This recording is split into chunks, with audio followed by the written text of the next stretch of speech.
Hello, everybody. It's good to be with you. This is an amazing crowd. Uh, all right, everybody. I can't hear you, so I'm just going to plow right in. I want to say first off, it's a pleasure to be with you. I spoke recently at the Bitcoin conference in Amsterdam, and the things we talked about were very different. It's remarkable what a difference we see in just 9 months. The last time the topic was really about how the game is rigged, but we can't leave. And in fact, it feels like it's too good to leave. We put up with the abuse. We know they're breaking the rules, not because we love it, but because we haven't ever had an alternative. And what's amazing is that we're starting to make our own. One of the core things that came up 9 months ago was Gary Gensler, Gary Gensler, Gary Gensler. Everybody was hanging on his words. And I had to remind everybody that Gary Gensler is not Daddy Bitcoin. And now it's much easier to make that argument because we see that, in fact, Bitcoin is Daddy Gensler. We are winning, ladies and gentlemen. But we haven't won. And so we have to make sure that we don't get cocky. And I think, unfortunately, that's about the end of the fun part of this talk. But I think this year, plenty of people will be talking about the happy stuff.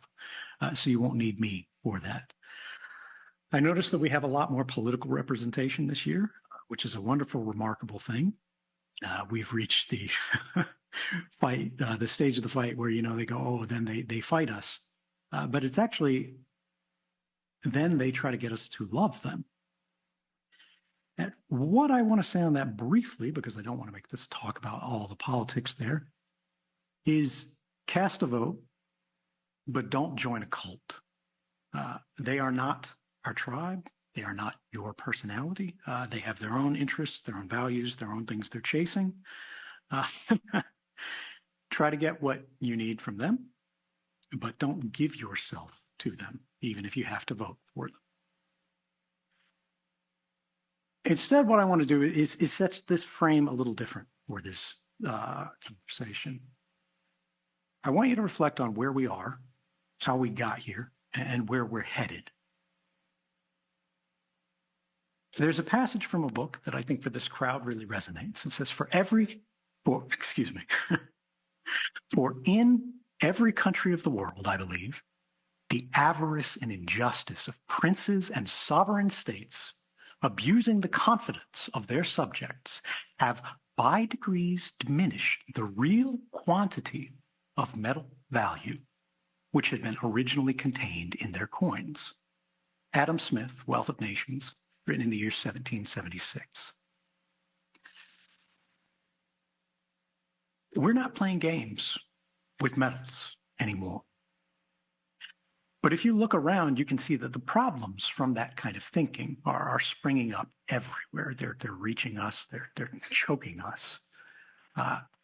And you see this in the internet as well. What is it that's wrong with the internet? The thing that's wrong with the internet is what's wrong with the world, because more and more they're one and the same. A system has been constructed around us, not just through administrations, but through generations, that is fundamentally unfair. What do I mean by that? Look at the economy, right? There's an increasing concentration of resources into fewer and fewer hands. So it is now even with the human voice.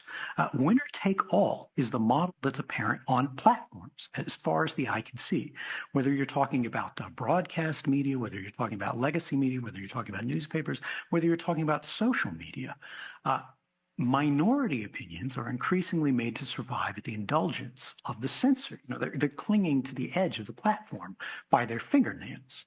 You see truckers in Canada that are getting debanked, and you see students at Columbia are getting de-hired for the things that they express. Now, we don't have to agree with them. We shouldn't necessarily agree with them, but they should have the ability to argue. They should have the ability to persuade. They should have the ability to dissent. They should have the ability, frankly, to disrupt.